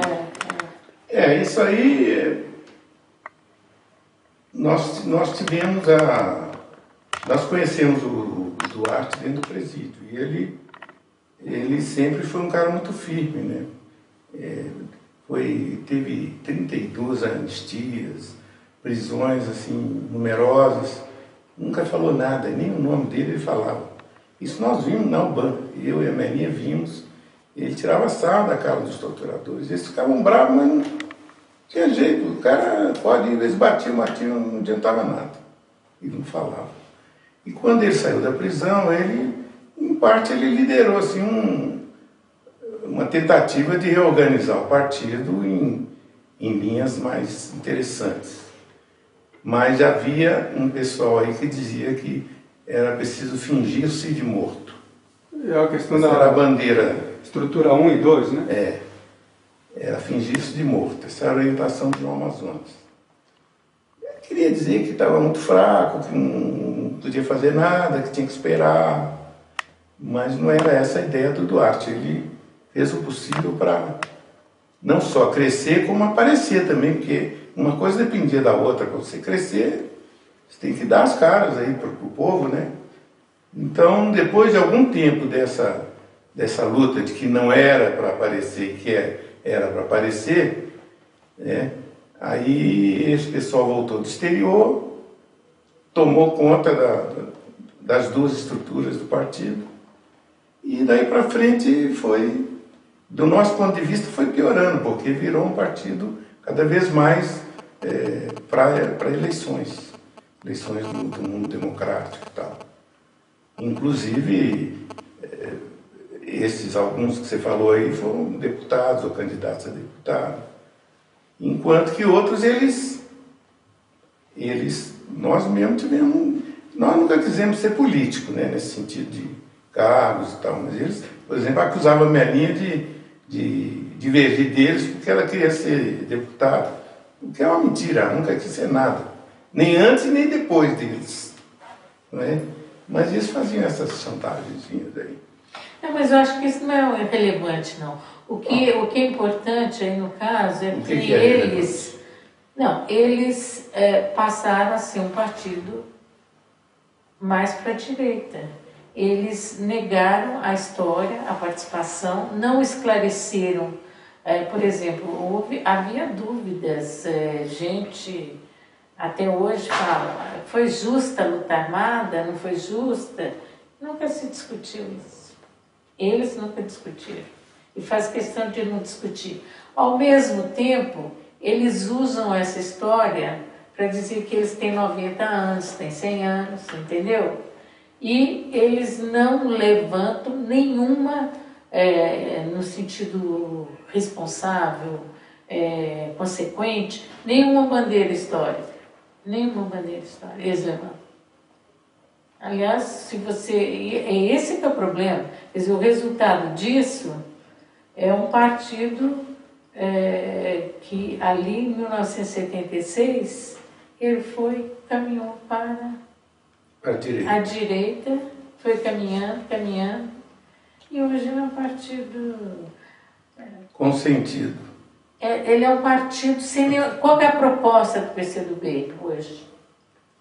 Porque antes era fazer qualquer revolução, proposta agora... de crítica aos militares, por exemplo, eles não aceitavam. Eles não queriam luta, não. Eles queriam na base do conchavo. Eles não aceitam. Nós somos reprimidos em muitas coisas por causa disso, que eles não queriam contestação ao regime que estava valendo, desde o Sarney. O negócio é conciliar e eleger deputado. E eles tiveram um certo sucesso nisso aí. Eles e os outros, né? Porque todos os partidos hoje... Tem um monte de partido, né? Isso aí correndo atrás da eleição, né? Até o Kassab faz partido grande. Faz Kassab, faz tudo. Você poderia... você contou esse problema da chacina de 77. É 76. 16 de dezembro de 1976. A chacina da Lapa. A chacina da Lapa. Você pode contar só exatamente o acontecimento, que é uma coisa que a gente não conhece muito na história. Ninguém conhece, né? Porque assim... Eu estava na cadeia. O César estava na cadeia. Eu e a Crimeia, nós tínhamos que sustentar nossos filhos, a casa, ajudar, enfim, tudo que tinha ali em volta, né? Precisando desse apoio, que era um tempo assim, de muita pobreza, de muita repressão, e que a gente tinha que ter muita atividade. Aí, o que a gente sentia, a gente era procurado pelo PCdoB, e a gente percebia que havia uma divergência entre uma orientação e outra. Mas a Crimeia a gente percebia muito isso, né? Porque vinha um lado dando uma orientação assim, a gente ouvia, vinha o outro dava outra orientação, completamente contraditória, né? E o PCdoB, a direção reunida para tratar de divergências, que ninguém fala isso, mas a direção estava reunida para tratar de divergências. E até engraçado, morreu de um lado só, né? Morreu de um lado só. É a história, né, gente? De um lado só, né? De um lado só. Todo mundo que tem aquela posição morre.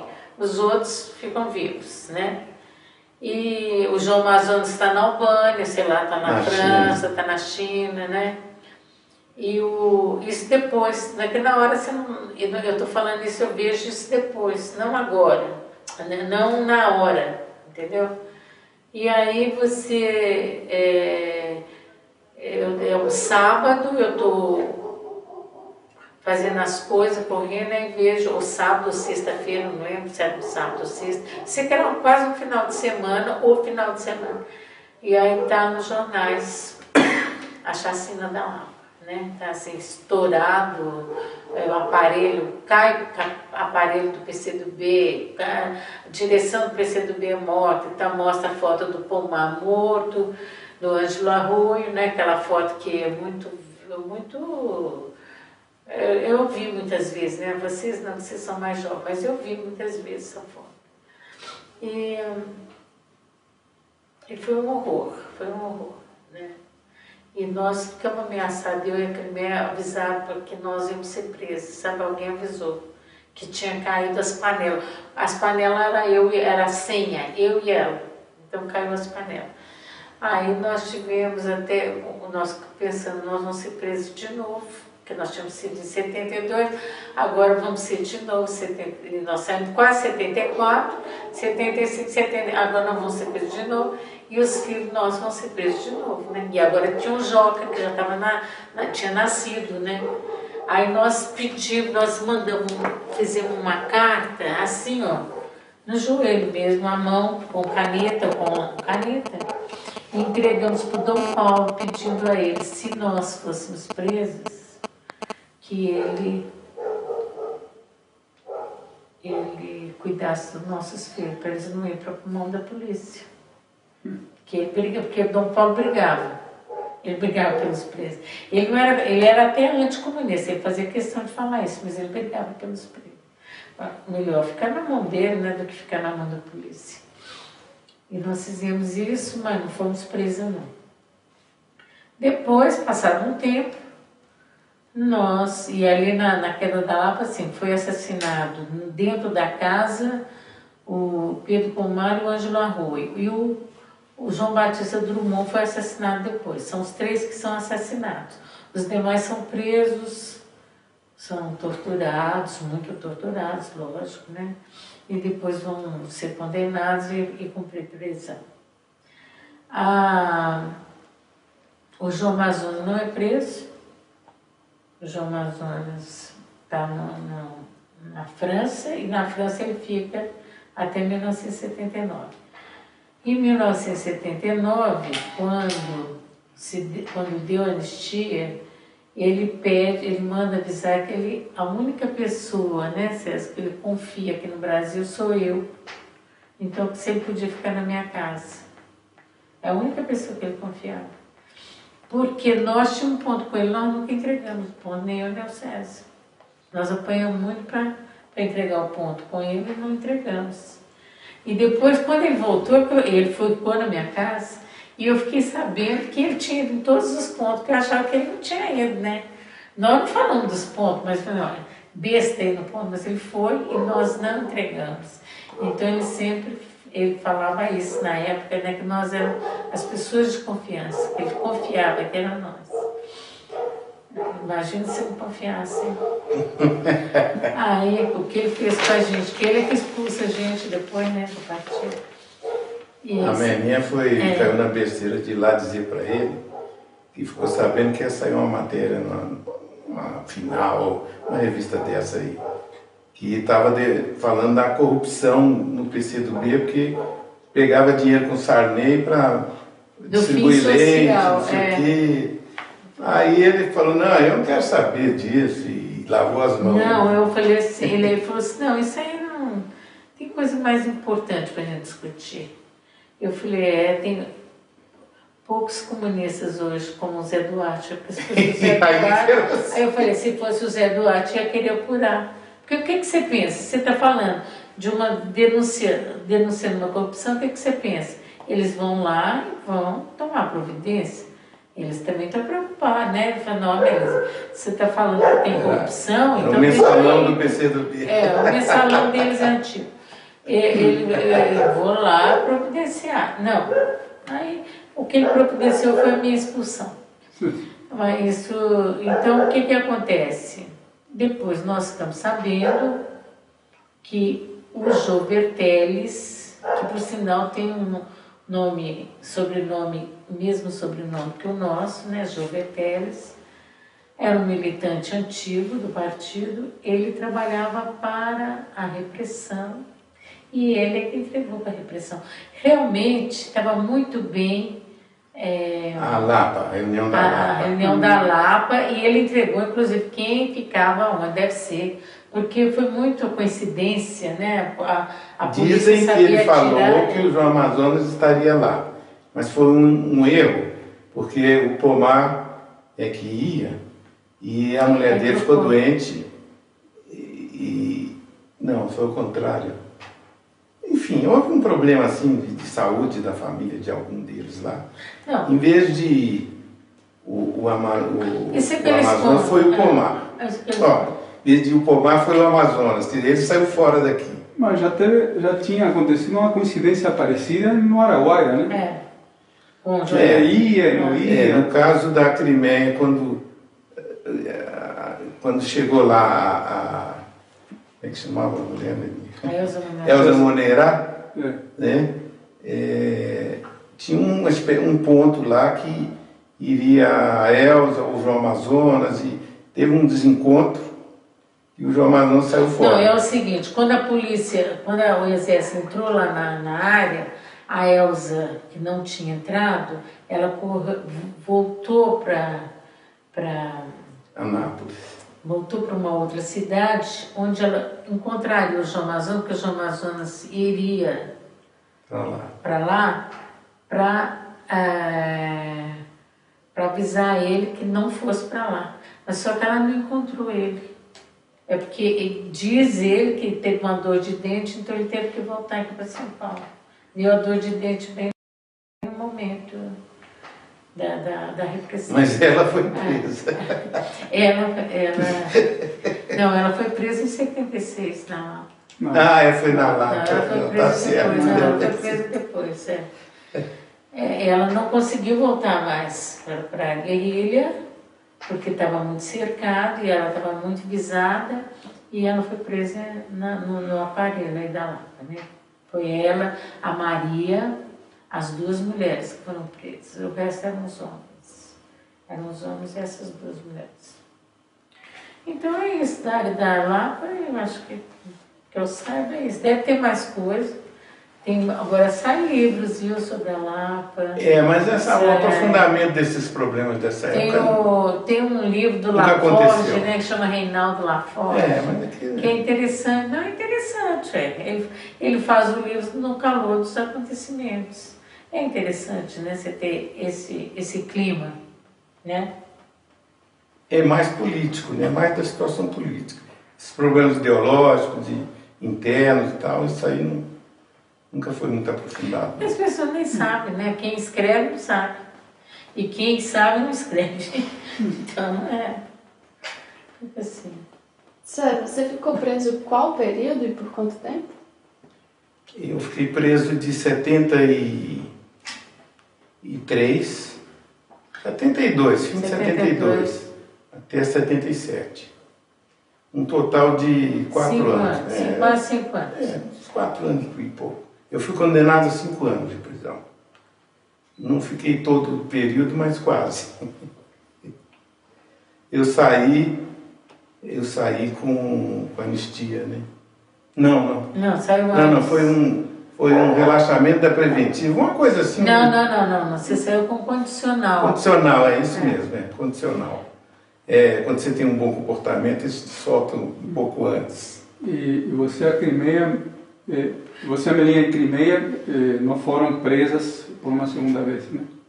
Só ficaram durante alguns meses. Nós ficamos 1 ano, eu fiquei 1 ano presa e a Crimeia ficou meio ano, mais ou menos. Eles não queriam reconhecer alguma coisa? A Crimeia nunca foi processada. Nunca foi. É como se ela nunca tivesse sido presa. Eles falaram com ela quando mandaram ela embora. Não existe guerrilha do Araguaia. Não, nós fomos salvas e a Crimeia foi salva também. Eu acredito que seja por 2 motivos. Um foi a Anistia Internacional. Teve um advogado que ficou preso, que viu as mães e a grávida sendo torturada, e ele denunciou na Anistia Internacional. A Anistia Internacional, se você pesquisar, você vai ver que em 73 ela vem ao Brasil procurando mães que estão nos quartéis sendo torturadas com seus filhos. Então, eles falaram que não tinha nada, que não aconteceu nada, mas essa pressão pode ter salvado a nossa vida. A outra foi do Dom Cândido Padim, que era um bispo famoso aqui na época, que era de esquerda esse bispo. Por incrível que pareça, tem essas coisas no mundo, né? O bispo era de esquerda e ele vai lá no banco para saber de nós, o que está acontecendo. É claro que eles não deixam o bispo entrar, nem nós ficamos sabendo. E a gente vai saber disso muito tempo. Depois com a Rosa, porque a Rosa Cardoso, essa que é da Comissão Nacional da Verdade, ela era a nossa advogada. E ela um dia, eu contando para ela na prisão, ela vai fazer uma visita, eu falei assim, Rosa, eu não sei como é que eles não mataram a gente, porque o que eles fizeram, até hoje eu não entendo. Ela falou assim, não, mas é porque o bispo, Dom Cândido Padim, foi até a porta da UBAN procurar por vocês, que tinha sido pedido pelo Basílio Rossi. O Basílio Rossi, que era um cara do PCdoB, que era professor da universidade lá em Araraquara, né, o Lins, sei lá, Araraquara, uma universidade dessa, ele, professor de História, quando ele fica sabendo que nós fomos presos, ele vai lá e pede o Dom Cândido para fazer alguma coisa. E vocês mencionaram alguma coisa sobre o José Duarte, né? Militante histórico do partido, que entrou no partido, acho que em 1924. Vocês poderiam fazer um pequeno resumo sobre ele? E... É difícil, mas... Imagino muito... Eu vou ver se eu acho um livro também depois dele, né? Tem um livro da vida dele. Você tem, né? Tem. Para mim, assim, o Zé Duarte foi uma pessoa, eu falo assim, a minha integridade moral, a minha dignidade, o Zé Duarte sempre garantiu na prisão. Porque eu via o Zé Duarte, eu via como ele dialogava, porque ele dialogava mesmo com os torturadores. Ele nunca perdeu, eu nunca vi o Zé Duarte falar um palavrão com os torturadores. Nem falar um palavrão, nem xingar. Ele conversava com eles. Ele conversava tanto com eles, mesmo sendo torturado, ou ele desmaiava, porque tinha hora que desmaiava, que ele não dava conta. Mas enquanto ele não desmaiava, ele conversava, porque os caras ficavam assim, possessos, tinha ódio. Como é que esse cara conversa comigo depois de tudo que eu estou fazendo, né? Eu pensar, quer dizer, ele é como se, você entendeu? É como se está pondo ele no pau de arara, coisa, ele como se ele não tivesse, ele tinha essa capacidade, né? Ele tinha muita experiência na época, ele era mais novo do que eu sou agora, porque na época ele tinha 62 anos. E eu estou com 67. Ele era mais novo. E ele já tinha sido preso várias vezes, né? Que ele comentava, assim. Eu tenho um episódio dele na prisão que eu acho a coisa mais linda, sabe? Que é o seguinte, o carcereiro, tinha um carcereiro que vivia com rinite, sabe? Então ele tirava assim aqueles lenços bem sujos, pelo pau na nariz, assim, enfiava dentro da coisa, tirava e enfiava, sabe? Fazia assim. Tentando usar aquelas calças largas, né? E aí um dia ele vai fazer isso lá na frente dos torturadores, na sala de tortura, ele tira o lenço. E quando ele tira o lenço assim, estava o Ustra, nesse dia estava o Ustra nessa sala, cai um papel. A hora que cai o papel, o Ustra pega o papel e vai ler assim, está escrito, de pé ao vítimas da fome e famélicos da terra, é internacional. O Ustra fica possesso, como que é isso? Você está andando com a Internacional no dedo do bolso? Que isso, cara? Aí ninguém entende, não sei o quê. Quem é que escreveu isso? Quem é que fez isso? Quem é que fez? Não sei o quê. O Ustra sai lá de cima, berrando aqui embaixo, assim, nos corredores onde estão as celas, e nós estamos lá. E está lá o Zé Duarte também. E ele sai gritando, o Ustra, quem é esse filho da puta, esse comunista que fica escrevendo Internacional aí chega pro Duarte, aí eles imaginam, quem sabe, essa letra todinha assim, porque eu escrevi a letra do Internacional, eu mesma até eu não sei, se eu fosse mandar eu escrever, eu não sei escrever. Só podia ser, né, o Zé Duarte, porque o Zé Duarte ele decorava tudo e sabia. Então ele escreveu a letra da Internacional. E aí o Ustra chegou na cela assim, começou a gritar com ele. Escreveu e pôs no bolso do Marechal. Pôs no bolso do Marechal. Quer dizer, que ele conversando assim, né, ele enfiou uma hora ali, que eu não sei como, ele enfiou. Eu não sei como é que ele fez. Isso aí nós não vamos saber, porque ele já morreu. Mas aí o Ustra chega berrando e fala assim, eu acho até que esse dia ele estava com o doutor Ney, viu, esse do pai do menino. Ele chega lá e fala assim, então seu velho filho da puta, comunista, sapato, anda escrevendo na Internacional e botando no bolso do Marechal, que negócio é esse? O Zé Duarte responde, eu estou só ouvindo, não é porque eu fico na cela aqui, eu não vejo. Eu fico ouvindo e imaginando, né, aquela cara dele. Ah, mas os senhores viram que é uma letra que tem mais de 150 anos. Ele começou, foi feito. Ele começou a contar a história da Internacional. E muito bonita. E eu acho. E sabe o que é bonito? A gente vê os jovens cantando essa música. Dá muita esperança. Gente, mas o Ustra queria morrer. E ele falava assim, pausado, sabe? Devagar. Não, ele era uma figura. Eu me lembro uma das vezes tiraram assim do... Eu sei que eles não conseguiram. Ah, eles não conseguiram. Ele não falou que fez a letra, que não. Ele só falava uma letra muito bonita. Vocês já viram? Que apesar de ter 150 anos, eu lembro dele falando o tempo todo, tem 150 anos, mas permanece jovem, cantada pelos jovens e pelos revolucionários no mundo inteiro. É uma letra sempre jovem. E aí os caras começaram a brigar com ele, o Ustra ficou desmoralizadíssimo ali, né? Não tinha. Só que eram nós presos e ele desmoralizado. Aí ele falou assim, e o senhor anda escrevendo também nas paredes, que eu estou vendo aí, tá cheio de coisa na parede.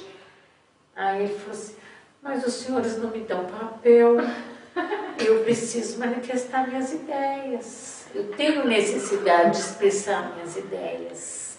Os senhores não me dão papel, eu preciso de papel para escrever minhas ideias. Então ele falava assim, eu escrevi na parede, ele sempre jogava com uma outra ideia, né? E uma vez eles me tiraram assim da cela para tomar sol. Na verdade, sol a gente nunca tomava, né? Ou então era o sol arrasador, assim, que você queria correr para dentro da cela, porque eu estava queimando demais, eu não tinha sol. Mas eu olhei assim, o Zé Duarte sentado assim, né?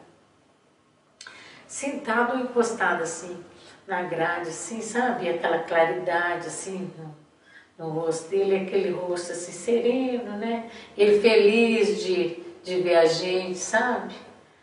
Aí eu fiz assim para ele, né? Ele fez também assim, sabe? Com aqueles olhos, ele tinha uns olhos azuis assim, porque ele era português. Aqueles olhos grandes assim, fazendo assim. E aí quando a gente jogava beijo assim para ele, aí ele começava, as lágrimas correr assim, sabe? Ele rindo e as lágrimas correndo. Ele tinha a postura de um poeta, né? O Zé Duarte era sempre um poeta, assim, você via poesia na cara dele, né? E assim, foi um cara que sempre... ele escreveu uma poesia, um versinho, que eu acabei assumindo a autoria. Então o verso fica como da minha autoria, mas é dele.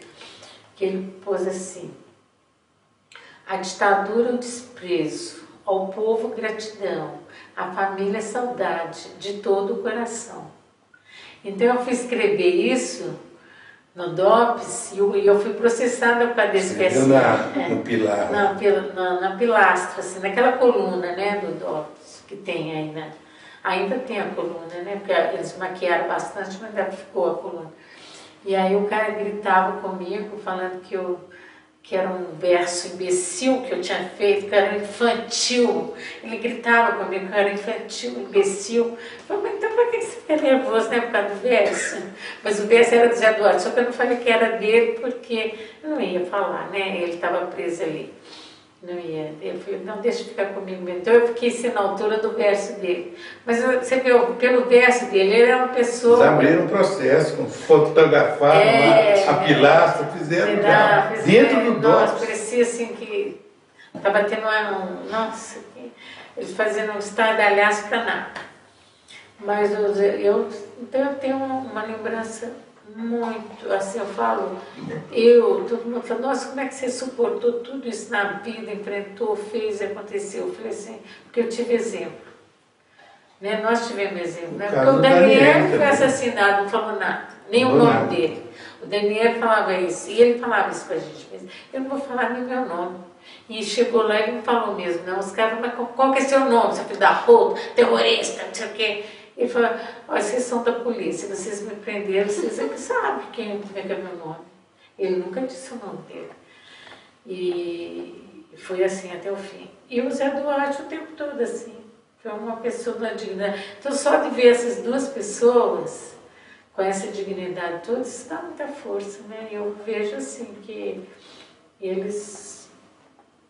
Eu acredito, eu tenho obrigação até, pelo tudo que nós vimos, de acreditar na humanidade, sabe? De acreditar na revolução, nós acreditamos. Pode acontecer o que for, pode ter as maiores dificuldades, mas nós, seres humanos, nós vamos nos erguer, nós vamos nos dar a mão para mudar alguma coisa. Eu acredito, porque eu vi pessoas capazes disso. Eu sei que é difícil, cada vez, né, pode ser que cada vez seja mais difícil achar essas pessoas, mas eu acredito.